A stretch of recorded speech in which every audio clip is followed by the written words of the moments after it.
In the next 10 minutes, we'll rebuild your entire sales process. I'm going to show you the exact system to turn inconsistent close rates into predictable revenue, whether you close in 1 call, 2 calls, or you run a longer sales cycle. Most founders put a ton of effort into getting calls booked into the calendar, and rightly so, but then they leave everything after that up to chance. Think about it. Why would you invest all of that time, all of that money, and all of that energy into generating leads, only to then wing the most important part? It's like training months on end for a marathon and then wasting all of that effort by showing up on race day but without your running trainers. You're doing yourself a massive disservice and you're leaving revenue on the table. Over the past 15 years in high ticket sales, I've built multiple 7-figure sales functions from scratch. I've audited hundreds of sales calls for founders and for salespeople. And what I've learned is that the difference between random results and consistent conversions comes down to having a properly structured sales process. So by the end of this video, you'll have a step-by-step framework to build a structured sales process that guides prospects from first touch point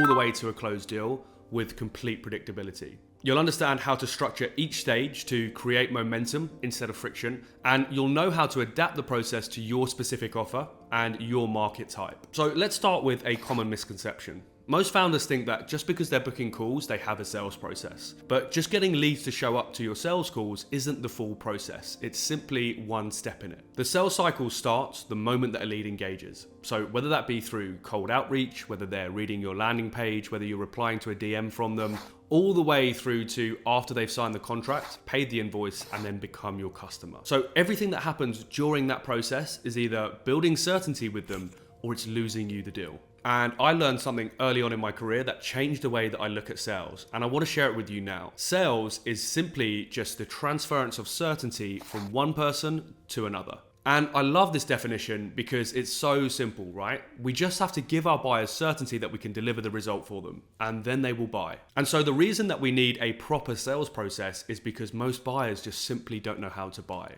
And that unknowingly creates uncertainty for them. So they stall, they ghost, they disappear into the void if there's not a clear process for them to actually follow, which is exactly what we want to avoid. If you think about buying a house, you don't wake up one morning knowing exactly how to navigate property searches, how to submit mortgage applications, how to do building inspections, how to read the contracts. You need experts to help you. Real estate agents, mortgage brokers, solicitors. They guide you through each step. And without them, you'd be lost in a maze of decisions that you just simply don't understand. And so that's exactly your role with your prospects too. You're the expert, you're guiding them through the buying process. And it's your job to move them from one stage to the next along their buying journey. So think about your sales process as their GPS or a map for their buying journey, because without those clear directions, they simply get lost. And lost prospects don't ever become your customers. So just before we move on to the stages of the sales process, if you're already realizing that your current sales process is either incomplete or it's not properly structured, then book a free diagnostic call with me using the first link in the description. We'll look at where you're leaking your deals, where you're creating friction for your buyers, and what needs to change to close more of your pipeline. So now we know exactly why we need a sales process, but what does that actually look like then? Well, every predictable sales process has the same 5 fundamental stages.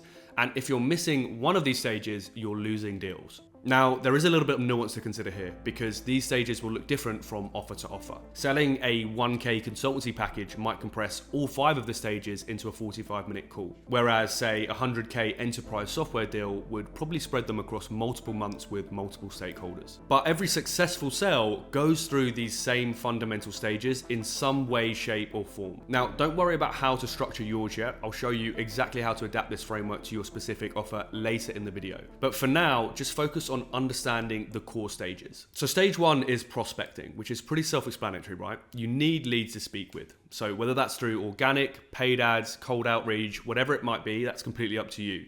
But you have to have buyers who are willing to engage with you. Stage 2 is discovery. So if you don't find the pain, you're pitching into a black hole. This is where you're really digging deep, where you're clarifying their real problems, and then you align on a timeline and their budget. So discovery isn't just a conversation. Think of it like surgery. You're diagnosing exactly what's broken and where you can fix it. So stage 3 is some kind of demo, solution, or offer, whatever you want to call it, but it's only for qualified leads. So that is people who have a problem that you can actually fix, and they also have the budget to pay for it. If they don't meet that criteria, either downsell them into a lower tier package or just disqualify them and move on. But if they do qualify, this part is tailored and it's specific. It shows them exactly how you solve their problem. Not a generic presentation, but a custom solution that connects their specific pain to your process. Stage 4 is crunch time, where we go for the close. So that's where we align on the terms, we remove any final uncertainty, we use deadlines, and we use consequences. So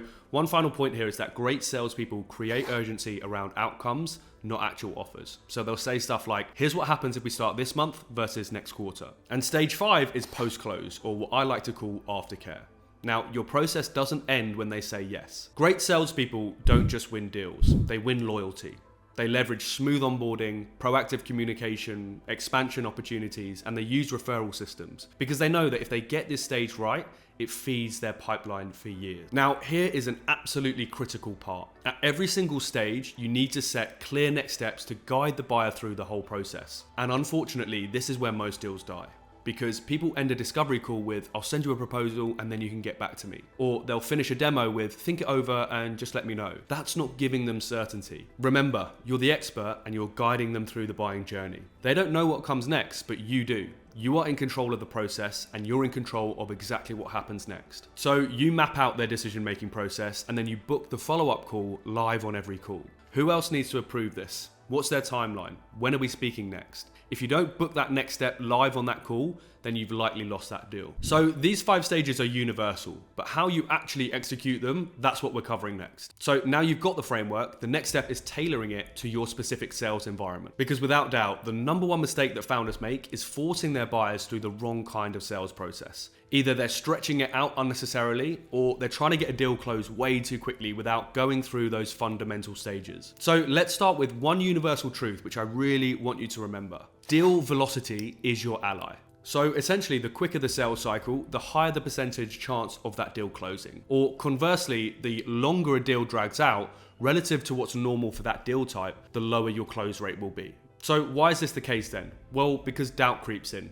Competing priorities emerge, they get busy with other stuff. And the emotional state that you created starts to fade over time. So we always want to make our sales cycle as short as we possibly can. But, and this is key, shortening the sales cycle does not mean rushing it. It means removing unnecessary steps, not skipping the fundamentals. And the biggest problem I see is that founders just elongate their sales cycle completely unnecessarily. They add extra steps that just don't need to be there, and they create unnecessary friction for their buyers. So just to give you an example, I was working with a founder recently who sells an 8K coaching program to business owners. So single decision makers, and they had the budget and they can approve it themselves. But he had built this really kind of elaborate 4 to 5 call sales process. So it was a discovery call, a strategy call, a proposal call, a follow-up call, and then finally the close call. So what should have been just a 2-call process became a month-long journey. And his close rate was terrible because prospects were losing momentum and they were moving on to other priorities. So there are 2 main types of sales cycle that you need to know about.